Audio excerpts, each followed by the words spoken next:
Happy evening. Happy evening, everyone. எல்லாரும் எப்படி இருக்கீங்க?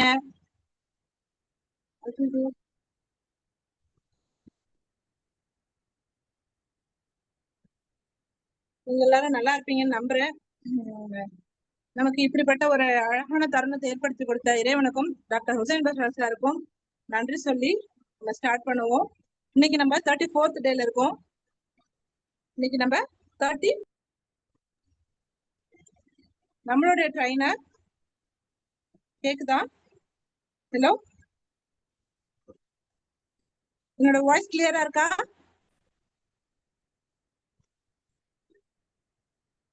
ஓகே. இன்னைக்கு நம்மளுடைய ஸ்பெஷல் ட்ரைனர் ஃபாத்திமா நஸ்ரின் அவங்க இருக்காங்க. 3 years எக்ஸ்பீரியன்ஸ் இருக்கு உங்களுக்கு சைக்காலஜில.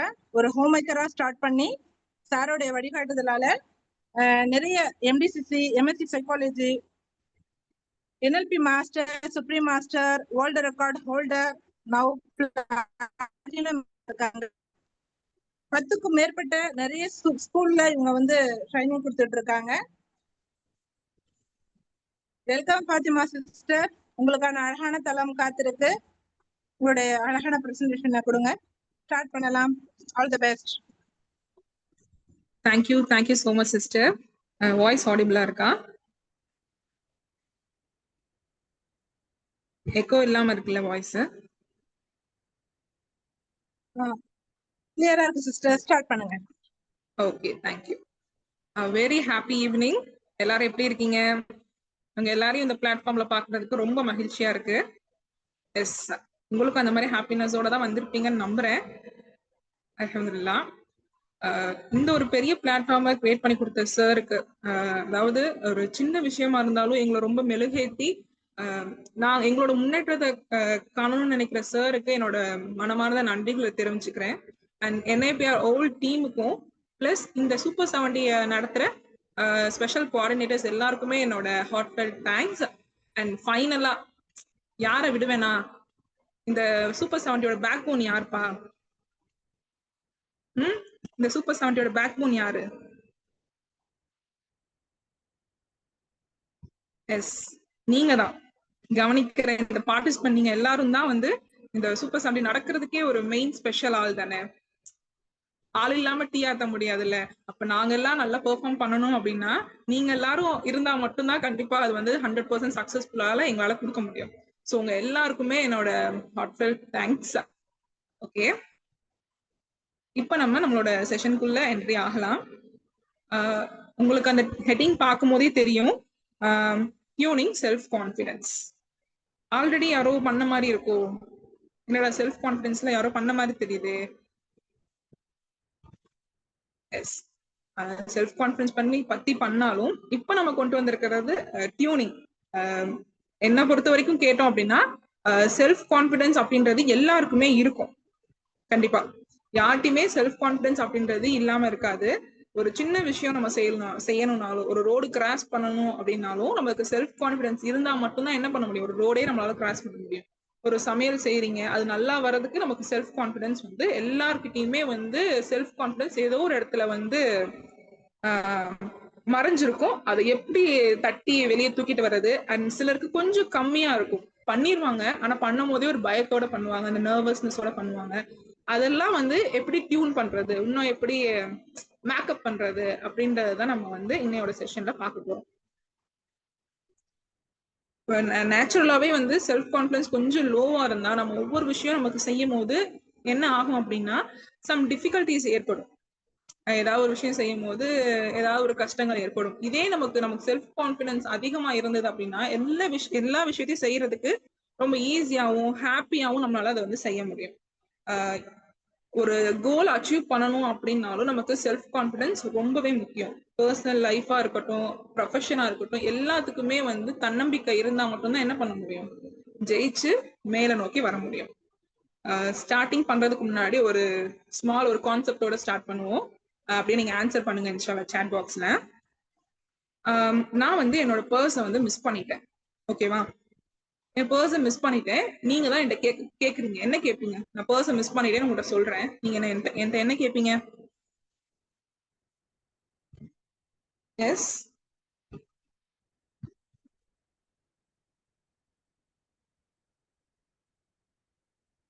எப்படி மிஸ் பண்ணேனா? ட்ரெயின்ல மிஸ் பண்ணிட்டேன். ஏன் கண்டுபிடிச்சு தர போறீங்களா?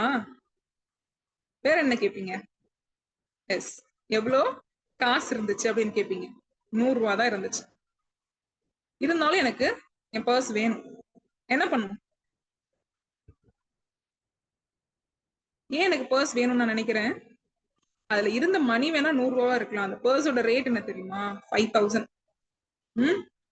அந்த பர்ஸ் ரேட் என்ன? 5000.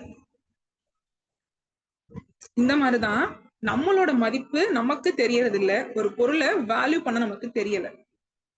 அந்த பர்ஸ்ல என்ன இருந்துச்சு அப்படின்னு தான் நம்ம பார்த்தோமே தவிர பர்ஸே வேல்யூபிளான ஒரு திங் அப்படின்னு நம்மளால என்ன பண்ண முடியல, உணர முடியல. நம்மளோட உண்மையான குணத்தை நமக்கே தெரியல. நம்ம இவ்வளவுதான் அப்படின்னு என்ன பண்ணிருக்கோம், நம்மள வந்து டிகிரேட் பண்ணிட்டே இருக்கோம். நம்மளால எல்லாமே முடியும் அப்படின்றத என்ன பண்ணணும், நம்ம ஒவ்வொரு இதுலயும் வந்து நம்மள வந்து உயர்த்தி காமிச்சிட்டே இருக்கும். லோ கான்பிடன்ஸ் இருக்கிறவங்க என்ன பண்ணுவாங்க அப்படின்னா, சில நேரம் அவங்க வந்து எப்பயுமே அவங்க பார்க்கும்போது ஒரு கவலைக்குரியதா இருப்பாங்க. என்ன விஷயம் செஞ்சாலும் ஒரு பதட்டம் இருக்கும். தேவையில்லாம வந்து மூளையை கசக்கிட்டே இருப்பாங்க. நல்ல விஷயத்துக்கு நம்ம வந்து மூளையை கசக்கி ஒரு ஒர்க் செய்யலாம். ஆனா சின்ன சின்ன விஷயத்துக்குலாம் பயம் அதிகமா அவங்க வந்து பயந்து சுபாவமா இருப்பாங்க. அண்ட் அவங்க என்ன செஞ்சாலும் அது கரெக்டா இருக்குமா அப்படின்னு அவங்களும் ஒரு செல்ஃப் டவுட் வந்து இருந்துகிட்டே இருக்கும். நான் கரெக்டா தான் செய்யறேனா, நல்லா தான் செய்வாங்க. ஆனா எப்படி இருக்கும், நான் கரெக்டா தான் செய்யறேனா அப்படின்னு ஒரு பெரிய டவுட் வந்து அவங்களுக்குள்ள இருக்கும். அண்ட் எல்லாரும் நம்மள விரும்புறாங்களா, நம்மள அவங்களுக்கு பிடிக்குதா, இல்ல நம்மள ஏதாவது சொல்லுவாங்களோ அப்படின்ட்டு அவங்களுக்குள்ளேயே நிறைய செல்ஃப் டவுட் அவங்களுக்கு இருந்துட்டே இருக்கும். அதனால அவங்க ரொம்ப ஹாப்பியா ரிலாக்ஸ்டா ஒரு ஒரு சந்தோஷமான நிலையில அவங்க வந்து இருக்க மாட்டாங்க. எப்பயுமே ஒரு பதக்கத்தோட ஒரு அப்படியே பரபரன்னு இருப்பாங்களே தவிர நிதானமா அவங்க வந்து இருக்க மாட்டாங்க. சோ இதை எப்படி டியூன் பண்ணணும் அப்படின்றதான் இப்ப நம்ம பார்க்க போறோம்.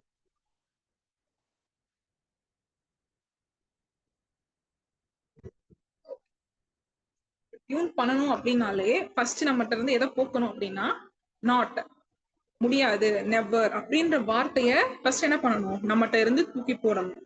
நம்ம ஒரு பூனை மாதிரி இருந்தாலும் நம்மளோட வெளி தோற்றத்தை எப்படி நம்ம காமிக்கணும், ஒரு சிங்கத்தை போல ரொம்ப கர்வமா நம்ம ரொம்ப தாழ்ந்து இருக்கோம் நம்மள என்னைக்கும் நினைக்காம நம்ம தான் அந்த பெஸ்ட் அப்படின்ற அளவுக்கு நம்மளோட செல்ஃப் இமேஜ நம்ம என்ன பண்ணணும், காமிக்கணும். இப்ப அந்த எப்படி டியூன் பண்றது அப்படின்னு ஒரு 20+ கான்செப்ட் நான் எடுத்துட்டு வந்திருக்கேன். உடனே யோசிக்காதீங்க, ஹாஃப் அன் ஹவர்ல 20+ எப்படி என் மைண்ட்ல நிக்கும் அப்படின்லாம் யோசிக்க வேணாம். நம்ம டெய்லி ஃபாலோ பண்ற சின்ன சின்ன விஷயங்கள் தான். ஆனா இதெல்லாம் பண்ணுனா நம்மளோட செல்ஃப் கான்பிடன்ஸ் இன்னும் டெவலப் ஆகும் அப்படின்னு நிறைய தெரியாமயே நிறைய பேர் பண்ணிட்டு இருப்பாங்க. பட் தெரிஞ்சு இனிமேல் நம்ம வந்து டியூன் பண்ணுவோம் நம்மளோட செல்ஃப் கான்பிடன்ஸை எப்படி இன்க்ரீஸ் பண்றது அப்படின்ட்டு. ஓகேவா? ஒரு 20+ நான் வந்து சொல்றேன். பட் அது எல்லாமே வந்து ரெசிபிஸ் தான். ஒரு சமையல் செய்யணும் அப்படின்னா ஒரு ரெசிபிஸ் கொடுத்துருக்கேன்.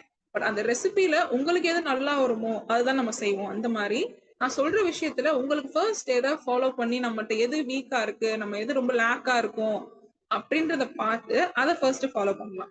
ஒவ்வொன்றா ட்ரை பண்ணி பார்க்கலாம். ஒரு 1 மந்த் வந்து ஒரு கான்செப்ட் ட்ரை பண்ணி பார்க்கலாம். அது செட் ஆகலையா வேற கான்செப்டுக்கு அடுத்தடுத்து என்ன பண்ணலாம், மூவ் ஆன் ஆகி போகலாம். ஓகேவா? இல்ல ஃபர்ஸ்ட் ஒன் என்ன அப்படின்னா, groom yourself. First one, groom yourself. என்னடா இது டெக்னிக் டியூனிங் அப்படின்னு சொல்லிட்டு நம்மள அலங்காரப்படுத்துறத பத்தி வருதே அப்படின்னா, நம்மளோட செல்ஃப் கான்பிடென்ட் இம்ப்ரூவ் பண்ணணும்னா ஃபர்ஸ்ட் என்ன பண்ணணும், நம்மள தானே இம்ப்ரூவ் பண்ணணும். Yes, first one groom yourself. Second one dress நைஸ்லின்னு இருக்கு இல்லையா, இது ரெண்டுக்கும் என்ன டிஃபரன்ஸ் அப்படின்னா, groom அப்படிங்கிறது நம்மளோட உடலை அலங்கரிக்கிறது, ட்ரெஸ்ஸுங்கிறது வெளி தோற்றத்தை அலங்கரிக்கிறது.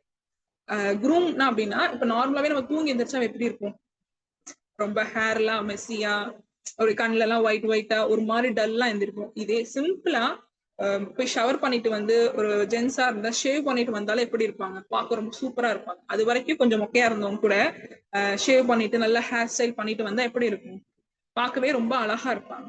சோ ஒவ்வொரு இடத்துக்குமே நமக்கு வந்து க்ரூமிங் ஸ்டைல் அப்படின்றது நமக்கு இருக்கும். ஒரு இடத்துக்கு எப்படி போறோமோ அதுக்கு ஏத்த மாதிரி ட்ரெஸ்ஸிங் எந்த அளவுக்கு இம்பார்ட்டன்ஸ் கொடுக்குறோமோ நம்மளோட வெளி தோற்றத்துக்கும் இம்பார்ட்டன்ஸ் கொடுக்கணும். அதுக்காக மேக்கப் போடணும், ஓவரா மேக்கப் பண்ணி எக்ஸ்போஸ் பண்ணணும்ன்றது கிடையாது. நமக்கு இயற்கையா இருக்கிற அழகை வந்து நீட்டா ப்ரொஜெக்ட் பண்ணணும் அந்த இடத்துல. அது first one. Second one, dress nicely. Dress நைஸ்லியும் என்ன ஆள் பாதி ஆடை பாதின்னு சொல்லுவாங்க இல்லையா? முதல்ல ஆள் பாதியா இருந்தா அடுத்த ஆடை எப்படி இருக்கும்? ரொம்ப நீட்டா ஒரு இடத்துக்கு போறோம் அப்படின்னா, ஒரு ட்ரைனிங் ப்ரோக்ராம் பண்றோம்னா அந்த இடத்துல அந்த ஒரு கோட் இதெல்லாம் போட்டுட்டு இருக்கும் எவ்வளவு ப்ரொஃபஷனலா இருக்கு பார்க்கவே. முன்னாடி நம்ம இருந்ததுக்கும் ஆஃப்டர் இப்ப இப்படி இருக்கிறதுக்கும் நிறைய டிஃபரன்ஸ் இருக்கு. அப்படிதானே? சோ அந்த ட்ரெஸ்ஸிங் சென்ஸ் எப்படி இருக்கணும் அப்படின்றதுல ரொம்ப கவனமா இருக்கணும். இதுக்கு ஒரு உதாரணம் இப்ப லைஃப்ல ஒரு 1 மந்த் முன்னாடி நான் பார்த்த ஒரு சம்பவம். என்ன அப்படின்னா, ஒரு லேண்ட வந்து ஒருத்தர் வந்து விக்கிறாரு. ஓகேவா? விக்கிறதுக்காக புரோக்கர்ட்ட சொல்லி ஆள அனுப்பிவிட சொல்லியிருக்காரு.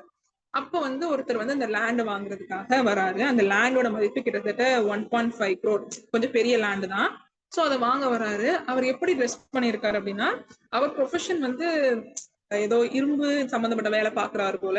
சோ ட்ரெஸ் எல்லாம் கொஞ்சம் கரையா, ரொம்ப ஒரு மாதிரி பார்க்கவே ஆள் வந்து கொஞ்சம் டல்லா ஒரு பழைய ஷர்ட் மாதிரி போட்டு வந்திருக்காரு. ஆனா அவரோட சொத்து மதிப்பு எவ்வளவு இருக்குன்னா நிறைய இருக்கு. அந்த லேண்டை விக்கிறவரை விட வாங்க வந்தவரோட சொத்து மதிப்பு அதிகமா இருக்கு. ஆனா அதை பார்த்துட்டு அந்த லேண்டை விக்கிறவர் என்ன சொன்னா தெரியுமா? அவர் அப்படியே அனுப்பிடுங்க, எனக்கு அவருக்கு லேண்டை கொடுக்க விருப்பம் இல்ல அப்படின்னு அனுப்பிடுறாங்க. அவர் விசாரிக்க கூட இல்ல. புரியுதா? அவர் எப்படிப்பட்டவர், லேண்டை வாங்கிக்கிறதுக்கு காசு இருக்குமான்றதெல்லாம் விசாரிக்கல. அவரோட தோற்றத்தை பார்த்தே இவர் லேண்ட் வாங்குறதுக்கு worth இல்ல அப்படின்னு என்ன பண்ணிட்டாங்க, அவரை வந்து போக சொல்லிட்டாங்க. இப்படியே வந்து கொஞ்ச நாள் கழிச்சு அடுத்த ஒரு லேண்டை வந்து இன்னொருத்தர் வாங்கிட்டாங்க. எப்படி வாங்கினாங்கன்னு பார்த்தா சிம்பிள் தான். அவங்க வந்து நார்மல் மிடில் கிளாஸ் தான்.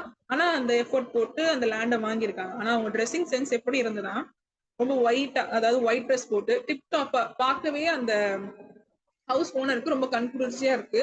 பேக்ரவுண்ட் விசாரிக்கல, எதுவுமே பண்ணல. கேஷ் கொடுக்க ரெடியா இருந்தனால கொடுத்து என்ன பண்ணிட்டாங்க, அந்த லேண்டை அவங்க வாங்கிட்டாங்க. இப்ப இந்த இடத்துல பெரிய இதா எது கிடைச்சிருக்கு அப்படின்னா, அவங்களோட ட்ரெஸ்ஸிங் சென்ஸ் நல்லா இருந்தனால மட்டும்தான் அந்த லேண்ட் வந்து அவங்களுக்கு ஓகே ஆயிருக்கு. அப்ப பாருங்க ட்ரெஸ்ஸிங் சென்ஸ்க்கு எவ்வளவு இம்பார்ட்டன்ஸ் கொடுக்கணும் அப்படின்ட்டு.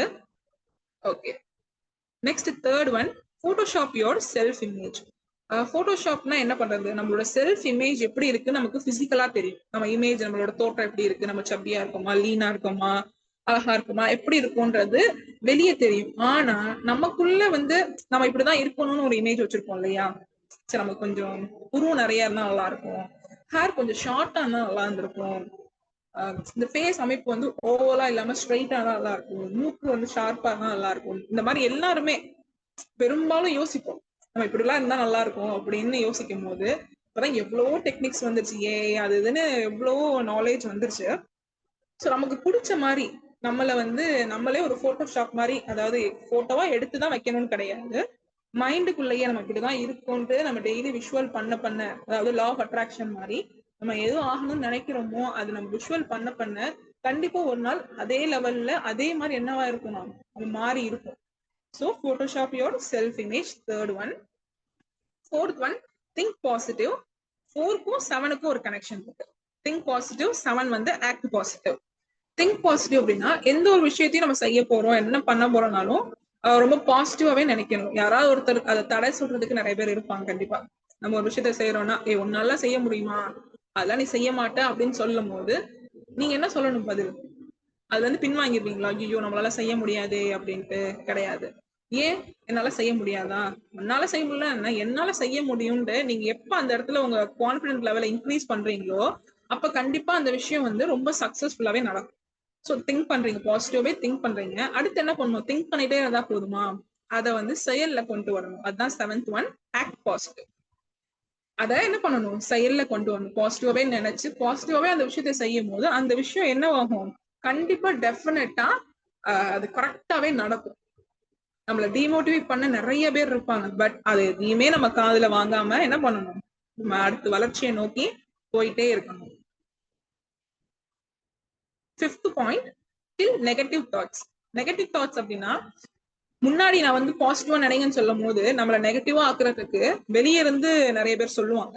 ஆனா இதுல நம்மளே என்ன பண்ணுவோம், நம்மளே நம்மள நெகட்டிவா நினைச்சுக்குவோம். நம்மளால பண்ண முடியாது, நம்ம வேஸ்ட், அவன்லாம் பண்றான், நமக்கு அந்த தகுதியே இல்லைன்னு நம்மள நாமே என்ன பண்ணுவோம், இந்த இடத்துல டிமோட்டிவேட் பண்ணிக்கிட்டே இருப்போம்.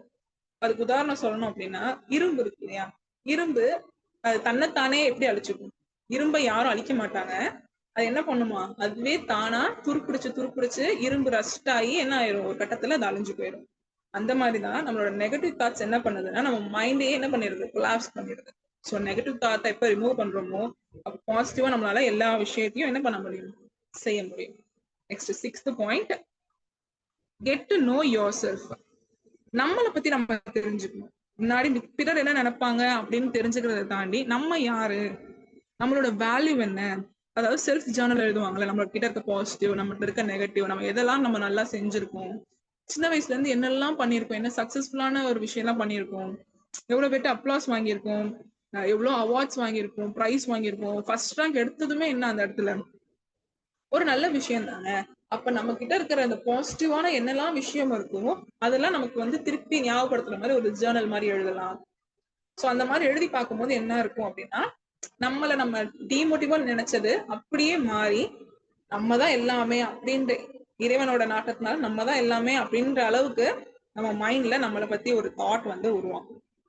அண்ட் 8th ஒன், பி கைண்ட் அண்ட் ஜென்ரஸ். மித்தவங்ககிட்ட பேசுறதா இருக்கட்டும், மித்தவங்ககிட்ட ஒரு விஷயத்த பண்றதா இருக்கட்டும், ரொம்ப கைண்டா, ரொம்ப தன்மையா, நல்ல பண்புகளோட, ரொம்ப எரிஞ்சு விழுகாம பேசுறதுலயே வந்து அவங்க மயங்கிடணும். புரியுதா? ரொம்ப கைண்டா தன்மையா பேசும்போது யாரா இருந்தா என்ன பண்ணுவாங்க, மறுப்பு தெரிவிக்க முடியாது அவங்களால. இவ்வளவு அழகா பேசுறான், இவனுக்கு கொடுக்காம எப்படி, இவனுக்கு அதை செஞ்சு கொடுத்துருங்க அப்படின்ட்டு பிறர் மனம் மாறுற அளவுக்கு நம்மளோட வார்த்தை இருக்கும். பொய்யா இல்ல, பொய்யா வந்து கைண்டா நடிக்கணும் இல்ல, உண்மையாவே உங்களோட குணத்தை கொஞ்சம் கொஞ்சமா, சில பேர் டோனே வந்து ரஃபா தான் இருக்கும், ஆனா அந்த ரஃப் டோனையும் நினைச்சா என்ன பண்ணலாம், சேஞ்ச் பண்ணலாம்ல, தன்மையா மாத்தலாம்ல. சோ அந்த மாதிரி பண்ணலாம். Get prepared. எந்த விஷயத்துக்கும் நம்ம ரொம்ப ப்ரிப்பேர்டா இருக்கணும். என்ன நடந்தாலும் அதை ஃபேஸ் பண்ற அளவுக்கு நமக்கு தைரியம் இருக்கும். ஒரு எக்ஸாமுக்கு போறோம், எக்ஸாம்ல ஆன்சரே தெரியலனாலும் ரொம்ப போல்டா தெரிஞ்சதை மட்டுமாவது எழுதிட்டு சக்சஸ் ஆகிற வழியை பார்க்கணும். ஐயோ இந்த கொஸ்டின் தெரியலையே அப்படின்ட்டு எல்லா கொஸ்டினையும் விடுறதுக்கு, என்ன விஷயம் நடக்குனாலும் அதுக்கு ப்ரிப்பேர்டா மைண்ட தெளிவா கொண்டு போய் இதான் நடக்க போகுது, நடந்தா என்ன, அடுத்ததுல பார்த்துப்போம் அப்படின்ட்டு மைண்ட ரொம்ப ப்ரிப்பேர்டா வச்சுக்கணும். Next, know your principles, values and live. நமக்குன்னு ஒரு கொள்கை இருக்கும் இல்லையா, அதாவது செல்ஃப் கான்பிடன்ஸை இன்க்ரீஸ் பண்றதுக்காக கண்டமேனிக்கு நம்ம என்னெல்லாம் பண்ணணுன்றது அவசியம் கிடையாது. நமக்குன்னு ஒரு கோட்பாடு இருக்கு, இப்படிதான் நான் இருப்பேன், நஸ்ரின்னா இப்படிதான், இப்படிதான் அப்படின்ற ஒரு கோட்பாடுக்குள்ள இருந்து நம்ம வாழணும். அதுக்காக தேவையில்லாததுக்குள்ள போகணும் அப்படின்றது இங்க அர்த்தம் கிடையாது. And next one, speak slowly. முன்னாடி சொன்னோம் இல்லையா, பி கைண்ட், அதுக்கும் இதுக்கும் என்ன கனெக்ஷன்? அது தன்மையா பேசுறது. நம்ம தன்மையா பேசும்போதே என்ன ஆகும் அப்படின்னா, நம்ம பேச்சு வந்து கொஞ்சம் பொறுமையா ஆயிரும்.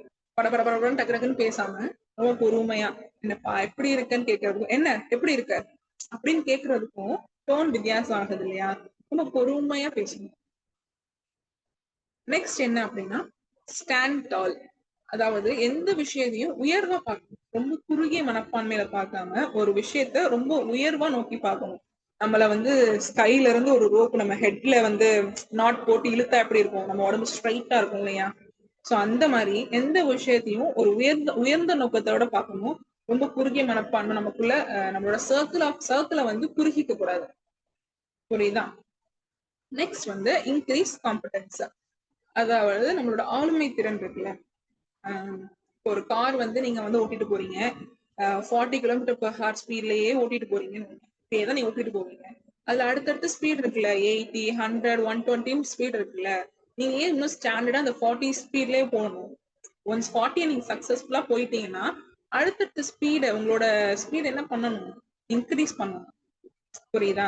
நம்ம இவ்வளவுதான் அப்படின்னு இல்லாம இது முடிஞ்சிருச்சு, அப்ப இதுக்கடுத்து என்ன பண்ணலாம், இதுக்கப்புறம் என்ன பண்ணலாம் அப்படின்னு உங்களோட ஸ்பீட என்ன பண்ணணும், இன்க்ரீஸ் பண்ணணும். Next, set a small goal and achieve it. எல்லாருக்குமே கோல் இருக்கும், பெரிய கோலும் இருக்கும், சின்ன கோலும் இருக்கும். ஆனா பெரிய கோலை அச்சீவ் பண்றதுக்காக என்ன பண்ணுவாங்க அப்படின்னா, அந்த பக்கத்துல இருக்க இந்த சின்ன சின்ன கோல் எல்லாம் விட்டுருவாங்க. எனக்கு இதுதான் வேணும் அப்படின்னு ஒரு பெருசா ஒரு கோலை, பெரிய வீடு வாங்கணும் அப்படின்றது அவங்க கோலா இருக்கும். ஆனா அந்த கோலை அடையணும்னா என்ன பண்ணணும், அதுக்கு நிறைய வழிகள் இருக்குல்ல, அதுதான் சின்ன சின்ன கோல், ஸ்மால் கோல்ஸ். அதை கொஞ்சம் கொஞ்சமா பண்ணா மட்டும்தான் பெரிய கோலை அச்சீவ் பண்ண முடியும். எப்பயுமே பெரிய கோலை மட்டும் நோக்கி ஓடாம அதை ஸ்பிட் பண்ணி சின்ன சின்ன கோலா ஆக்கி அதுக்காக ஓடணும். Next, change a small habit. நம்ம கிட்ட இருக்கிற ஏதோ ஒரு பழக்கம், அதாவது கெட்ட பழக்கம் கிடையாது, ஏதோ ஒரு பழக்கத்தை மாத்திக்கிறது. இப்ப டெய்லி நான் 6 மணிக்கு எந்திரிக்கிறேன் அப்படின்னா, எனக்கு வந்து 5:30க்குலாம் எந்திரிக்கணும்னு ஆசையா இருக்கு, ஆனா டெய்லி எனக்கு 6 மணிக்கு தான் முழிப்பு வருது அப்படின்னாலும் என்ன பண்ணணும், அலாரத்தை மாத்தி ஒரு 10 நிமிஷம் முன்னாடி எந்திச்சு பார்க்கணும். நம்மளால முடியுதா, நமக்கு அந்த கேப்பபிள் இருக்கா. இப்ப டெய்லி எந்திரிச்சோன்னே தண்ணி குடிக்கணும் அப்படின்றது, தண்ணி குடிச்சா உடம்புக்கு அவ்வளவு நல்லது. ஆனா என்ன பண்ணுவோம், டைரக்டா எந்திரிச்சு ஒண்ணு பல் விளக்க போயிருவோம், இல்லைன்னா பெட் காஃபி எல்லாம் வேற குடிப்போம் நம்ம. சோ அந்த சின்ன சின்ன பிஹேவியர்ல கொஞ்சம் கொஞ்சமா சேஞ்ச் பண்றது. கண்டிப்பா அப்படியே 1 டே 10 டே அப்படியே 15 டேஸ் 30 டேஸ் பண்ணும்போது, மந்த்லி பண்ணும்போது அந்த பிஹேவியர் ஒரு பெரிய நல்ல ஹேபிட்டா மாறும். நம்மளால இந்த சின்ன பழக்கத்தை கூட மாத்த முடியல அப்படின்னா லைஃப்ல பெரிய விஷயத்தை எப்படி நம்மளால செய்ய முடியும். ஆஃப்டர் ஆல் ஒரு தண்ணி குடிக்கிறது கூட நம்மளால ஃபாலோ பண்ண முடியல. அப்ப எப்படி நம்மளால ஒரு பெரிய கோல் அச்சீவ் பண்ண முடியும். இந்த மாதிரி நமக்குள்ளேயே கேள்வி கேட்டோம் அப்படின்னா கண்டிப்பா விஷயங்களை நம்ம செய்ய ஆரம்பிப்போம். And next one smile. முன்னாடி சொன்ன மாதிரிதான் கைண்டா பேசி ஸ்லோவா பேசி கைண்டா பேசினாலே ஆட்டோமேட்டிக்கா என்ன வந்துடும், ஸ்மைல் வந்து நம்ம ஃபேஸ்ல வரும். நம்ம ரஃபா பேசும்போது நம்ம ஃபேஸ்ல ஸ்மைல் வருமா, வராது. நம்ம இதே தன்மையா பேசும்போது நடுவில் அப்படியே ஒரு பிரேக் கொடுக்கும் போது நம்ம ஒரு ஸ்மைல் பண்ணுவோம், அப்படிதானே. சோ முன்னாடி சொன்ன அந்த 2 ஸ்டெப்பை நம்ம ஃபாலோ பண்ணாலே ஸ்மைல் நம்ம ஃபேஸ்ல ஆட்டோமேட்டிக்கா வரும். ஸ்மைல் இஸ் சேரிட்டியும் கூட தானே. பேசும்போது ஒரு 2 ஸ்மைல் பண்ணா என்ன, நம்ம ஃபேஸும் பார்க்க அழகா இருக்கும், மித்தவங்களுக்கும் நம்ம மேல ஒரு இம்ப்ரெஷன் வரும் கண்டிப்பா. And next, be grateful. நமக்கு கிடைக்கிற எல்லா விஷயத்துக்கும் ரொம்ப நன்றி உணர்வோட நமக்கு ஒரு விஷயம் கிடைக்குதா, இறைவன் நடந்தாலும் அது கிடைக்கும். பட் இந்த உலகத்துல ஏதோ ஒரு மனிதர்கள் மூலியமா இறைவன் வந்து அதை பூர்த்தி செஞ்சிருப்பான். சோ அவங்களுக்கு எப்பயுமே நன்றி உணர்வோட நம்ம அதுக்கு நன்றி செலுத்திக்கிட்டே இருந்தோம்னா நமக்கு இன்னும் நிறைய கிடைச்சிட்டே தான் இருக்கும். சோ நமக்கு கிடைச்ச ஒரு சின்ன விஷயமா இருந்தாலும், சிலருக்கு வந்து ஏதாவது ஒரு பெண் வந்து ஒருத்தவங்க கொடுத்துருப்பாங்க, பட் இதெல்லாம் ஒரு பெரிய விஷயமான்னு போயிருவாங்க. ஒரு சின்ன பெண் கிடைச்சா கூட அதுக்கு கூட என்ன பண்ணணும், நம்ம கிரேட்ஃபுல்லா இருக்கணும். Next one, empower your self with knowledge. நமக்கு எவ்வளவுதான் கத்துக்கிட்டாலும் நம்ம கத்துக்கிட்டதெல்லாம் எவ்வளவு தெரியுமா, இந்த கடல்ல இருக்க ஒரு நுரை அளவு தான் நம்ம கத்துக்கிட்டோம். நம்ம கத்துக்க வேண்டியது இன்னும் நிறைய இருக்கு. நம்ம கோல் அடைஞ்சிட்டோம், நம்ம சக்சஸ்ஃபுல் ஆயிட்டோம் அப்படின்றதுக்காக நம்ம நாலேஜை விட்டுறணுமா, கிடையாது. இன்னும் தேடி தேடி என்ன பண்ணணும், இந்த கடல் அளவுக்கு முன்னாடி நம்ம கத்துக்க வேண்டிய விஷயங்கள் நிறைய இருக்கு, அப்படிதானே. சோ அதை தேடி கத்துக்கிட்டே இருக்கணும். எஜுகேஷனை எப்பயுமே ஸ்டாப் பண்ணிடக்கூடாது. ஒவ்வொரு லைஃப் டைமுக்கும் தேவையான எஜுகேஷனை என்ன பண்ணணும், நம்ம கத்துக்கிட்டே வரணும். And final, work on small things. ஒரு லெவலுக்கு வந்ததுக்கு அப்புறம் என்ன பண்ணுவாங்க தெரியுமா, சின்ன சின்ன விஷயங்கள் பண்ணதுக்குலாம் அவங்களுக்கு பிடிக்காது. முன்னாடி அப்படிதான் இருந்திருப்பாங்க, பட் நல்ல ஒரு ரேஞ்சுக்கு ஒரு நல்ல இதுக்கு வந்ததுக்கு அப்புறம் என்ன பண்ணுவாங்கன்னா, ஒரு சின்ன விஷயம் பண்றது கூட, ஒரு கதவை திறந்து போறது கூட ஒரு பியூன் வச்சிருப்பாங்க. ஏன், ஒரு நாள் நீங்க கதவை திறந்து போனா என்ன, சின்ன சின்ன விஷயங்களையும் நம்ம என்ன பண்ணணும், செய்ய பழகணும். பெரிய விஷயம் தான் நான் செய்வேன், நான் என் தகுதிக்கு நான் இதான் பண்ணுவேன், என் ஸ்டேட்டஸ்க்கு நான் இதான் பண்ணுவேன்னு இல்லாம சின்ன விஷயமா இருந்தாலும் எப்ப நம்ம செய்ய பழகுறோமோ இப்போ ஆட்டோமேட்டிக்கா நம்மளோட செல்ஃப் கான்பிடன்ஸ் ரொம்ப உயரத்துக்கு போகும் கண்டிப்பா. அண்ட் இதுதான் அந்த 20 பாயிண்ட்ஸ். இதை பத்தின ஒரு செப்பரேட்டா இருக்கு, பட் இதெல்லாம் காமிச்சா கன்ஃபியூஸ் ஆயிருவீங்க. இப்ப எப்படி டியூன் பண்றது இதெல்லாம் பார்த்துட்டோம், பட் நம்ம எந்த லெவல்ல செல்ஃப் கான்பிடன்ஸ் நமக்கு இருக்கு அப்படின்னு டெஸ்ட் பண்றதுக்கு ஒரு அசஸ்மெண்ட். ஓகேவா, அதை நான் வந்து எக்ஸ்பிளைன் பண்ண போறது கிடையாது. அந்த அசஸ்மெண்ட் நான் உங்களுக்கு ஷேர் பண்றேன், அதை அப்படியே ஒரு ஸ்கிரீன்ஷாட் எடுத்து வச்சுக்கோங்க. எடுத்து வச்சுட்டு உங்களோட ஃப்ரீ டைம்ல இந்த கிளாஸ் முடிஞ்சதுக்கு அப்புறம் இல்ல நாளைக்கு அந்த மாதிரி டைம்ல இந்த அசஸ்மெண்ட்டை ஃபில் பண்ணுங்க. உங்களோட கான்ஃபிடன்ட் லெவல் எந்த அளவுக்கு இருக்கு அப்படின்றத செக் பண்றதுக்காக. ஓகே, ஸ்கிரீன்ஷாட் எடுத்துக்கிறீங்களா? மொத்தம் 25 கொஸ்டின்ஸ் இருக்கும். அந்த 25 கொஸ்டின்ஸ்க்கும் ஒவ்வொரு கொஸ்டினுக்கும் உங்களோட பெர்ஸ்பெக்டிவ்ல நீங்க அந்த இடத்துல என்ன பண்ணுவீங்க, நீங்க எப்படிப்பட்ட ஆளு, லைக் தட் உங்களை பத்தின கேள்விகள் தான் இருக்கும். ஸோ அந்த கேள்விகளுக்கு நீங்களே வந்து மார்க் கொடுங்க. ஓகேவா, 5 மார்க் எப்படி கொடுப்பீங்க அப்படின்னா, அந்த விஷயத்த நீங்க முழுசா நம்புறீங்க, முழுசா ஓகே நான் இப்படிதான் அப்படின்னா ஸ்ட்ராங்லி அக்ரி பண்ணீங்கன்னா 5 மார்க் கொடுங்க. ஓகே, அண்ட் ஓகே அப்படின்ற லெவல்ல இருந்தா அக்ரி மட்டும் பண்றீங்கன்னா ஒரு 4 பாயிண்ட்ஸ் கொடுங்க. இது அக்ரி பண்றதா ஒத்துக்கிறதா வேணாமா, ஹாஃப் ஆஃப் மைண்ட்ல இருப்பாங்க இல்லையா, ஸோ அந்த மாதிரி இருந்துச்சுன்னா 3 பாயிண்ட்ஸ் கொடுங்க. நோ நான் இப்படி கிடையவே கிடையாது நெவர் அப்படின்னீங்கன்னா 2 மார்க் கொடுங்க. ஸ்ட்ராங்லி சுத்தமான கிடையாது அப்படின்னா 1 பாயிண்ட். இதையும் ஸ்கிரீன்ஷாட் எடுத்துக்கோங்க. ஓகேவா, ஸோ கொஸ்டின்ஸ் நான் அப்படியே ஷேர் பண்றேன்.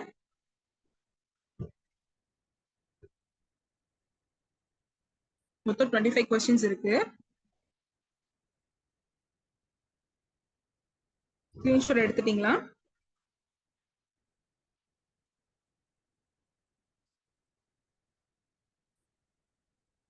ரொம்ப சிம்பிள் இங்கிலீஷ்ல தான் இருக்கும். இஃப் இன் கேஸ் புரியலன்னா நீங்க டிரான்ஸ்லேஷன் வச்சு கூட பார்த்து பொறுமையா அட் பிரசன்ட் நீங்க எப்படி இருக்கீங்களோ அதுக்கேத்த மாதிரி அந்த கொஸ்டினுக்கு ஆன்சர் பண்ணுங்க. ஓகே,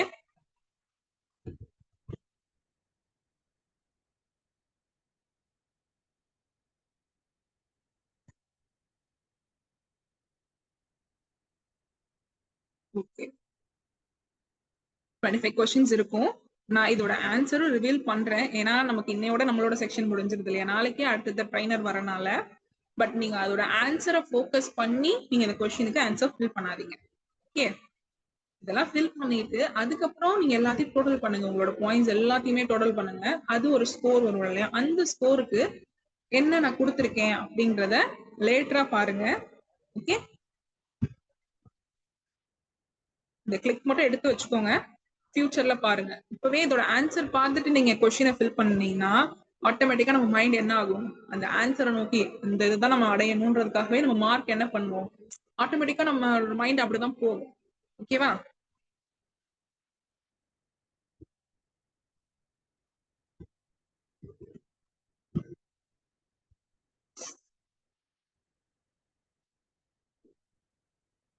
ஓகே, இப்ப இன்னைக்கு 20க்கு மேல ஒரு டியூனிங் பாயிண்ட் சொன்னேன் இல்லையா, இதுல நீங்க என்ன மாத்திக்கணும் அப்படின்னு நினைக்கிற ஒரு 3 பாயிண்ட முடிஞ்சா டைப் பண்ணுங்க. இல்லைன்னா உங்களுக்கு நீங்க சொல்லும் போதே தோணி இருக்கு இல்லையா, அதை வந்து ஒரு நோட்ல எழுதி வைங்க.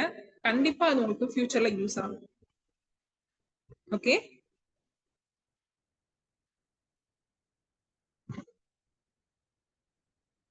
ஃபைனலா ஒரு ஸ்டோரியோட முடிச்சிடலாமா? நிறைய பகுதிக்கு வந்துட்டோம். ஒரு ஸ்டோரி, அதாவது நமக்கு எல்லாருக்குமே தெரியும் காக்கா காக்கா கத்துறது எப்படி இருக்கும். காக்கான்னு கத்திட்டு ரொம்ப டிஸ்டர்பன்ஸா இருக்கும் அந்த காக்கா.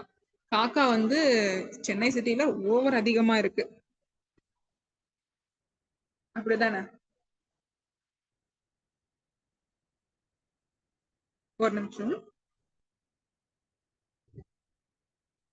சோ அந்த காக்காவையும் தாண்டி ஈகிள் இருக்குல்ல, ஈகிள் எப்படிப்பட்டது? ஈகிள் தான் ரொம்ப ரொம்ப உயரத்துல பறக்கக்கூடியது, தனக்கான உணவை அதுவே வேட்டையாடி சாப்பிடக்கூடியது. அந்த அளவுக்கு ஈகிள் இருக்கும். ஆனா இந்த காக்கா என்ன பண்ணுமா, அவ்வளவு உயர்ந்து இருக்கிற அந்த ஈகிளை போய் தேவையில்லாம நோண்டிட்டே இருக்கும். போய் அதோட ரெக்கையில உட்காந்து அதுல இருக்கிற அந்த சின்ன சின்ன அழுக்குகள்லாம் இருக்கும், அதெல்லாம் சாப்பிட்டுட்டே இருக்குமா, குத்திக்கிட்டே இருக்குமா. ஈகிளை பார்த்து எல்லா பறவைகளும் பயப்படும். ஆனா என்ன பண்ணுமா காக்கா, பயப்படாதான், அதை போய் நோண்டிக்கிட்டே இருக்குமா. அந்த காக்கா ஈகிள் என்ன பண்ணுமா, என்ன பண்ணும்னு நினைக்கிறீங்க, அதை வந்து விரட்டி அடிக்குமா, அது கூட சண்டை போடுமா? ஒண்ணுமே பண்ணாதா. அது மேல உட்கார உட்கார அது உயரத்துக்கு பறந்துகிட்டே இருக்குமா. கொஞ்சம் கொஞ்சமா அது பறக்கிற ஹைட்டை வந்து இன்க்ரீஸ் பண்ணிட்டே இருக்குமா. ஒரு கட்டத்துல என்ன பண்ணும் அப்படின்னா காக்கா, அதுக்கு வந்து காக்காக்கு ஒரு ஸ்டேஜ் தானே இருக்கு, இவ்வளவு கிலோமீட்டர்ஸ் வரைக்கும் தான் மேல பறக்க முடியும்னு காக்காக்கு ஒரு எல்லை இருக்கு. அதுக்கப்புறம் என்ன ஆகும், அதுக்கு மூச்சு முட்டி அது கீழே விழுந்துடும், அது அதோட வேலையை பார்க்க போயிடும்.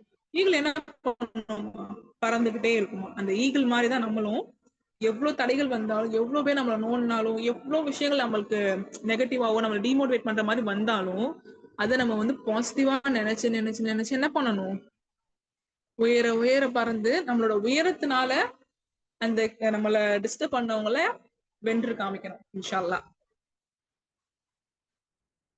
ஓகே, உங்களோட டைமை என்னோட ஸ்பீச்சுக்காக ஸ்பெண்ட் பண்ணதுக்கு ரொம்ப தேங்க்யூ.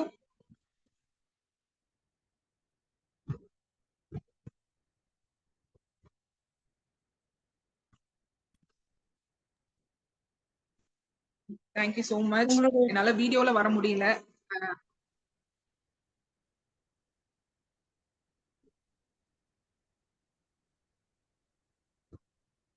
உங்களுடைய ஃபீட்பேக்கை பகிரலாம். ஒரு நிமிஷம்.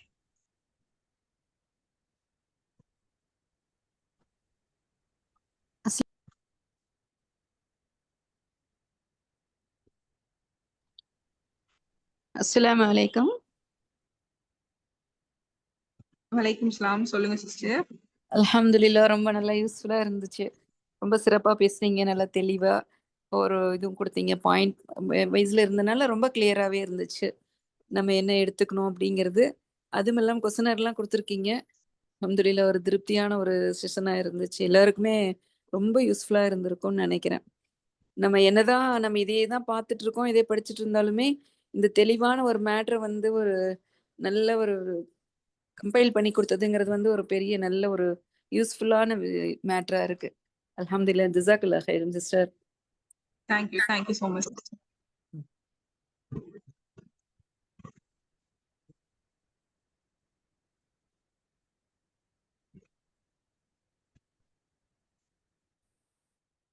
அஸ்ஸலாமுஅலைக்கும் சிஸ்டர். வலைக்கும் சலாம். அஸ்ஸலாமு அலைக்கும். ரொம்ப பவர் பேக்கா இருந்துச்சு சிஸ்டர். மாஷா அல்லாஹ். செம்ம கிளாஸ். ஹார்ட் டச்சிங்காவும் பிரெயின் ஸ்டார்மிங்காவும் இருந்துச்சு சிஸ்டர். Thank you. உங்களோட வேர்ட்ஸ் தான் எங்களுக்கு ஒரு மோட்டிவேஷன். நல்லா எங்களை டியூன் பண்ணீங்க அல்ஹம்துலில்லாஹ். சின்ன சின்ன பாயிண்ட்ஸ் தான், டெய்லி லைஃப்ல நம்ம சந்திக்கிறது தான். ஆனா மறுபடியும் ஒரு ரீகால் பண்ணதுனால எங்களுக்கு ஒரு பூஸ்டிங்கா இருக்கு. நல்லா டியூன் பண்ண மாதிரி இருக்கு மைண்ட். அல்ஹம்துலில்லாஹ். ரொம்ப ஒரு இன்சைட்ஃபுல் சொல்யூஷன் கிடைச்சது அல்ஹம்துலில்லாஹ்.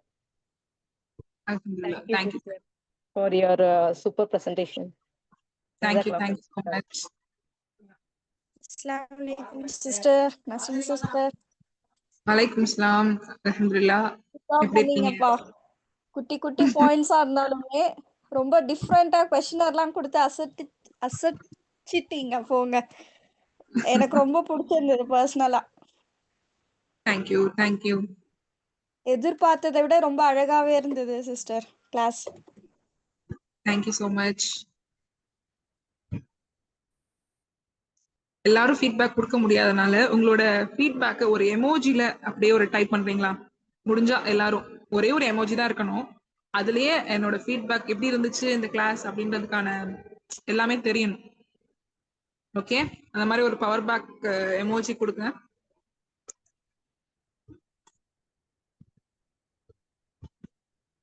அஸ்ஸலாமு அலைக்கும் சிஸ்டர்.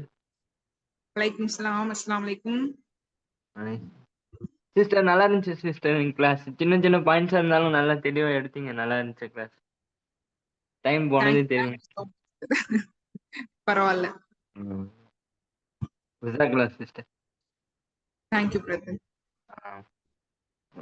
Okay ma'am.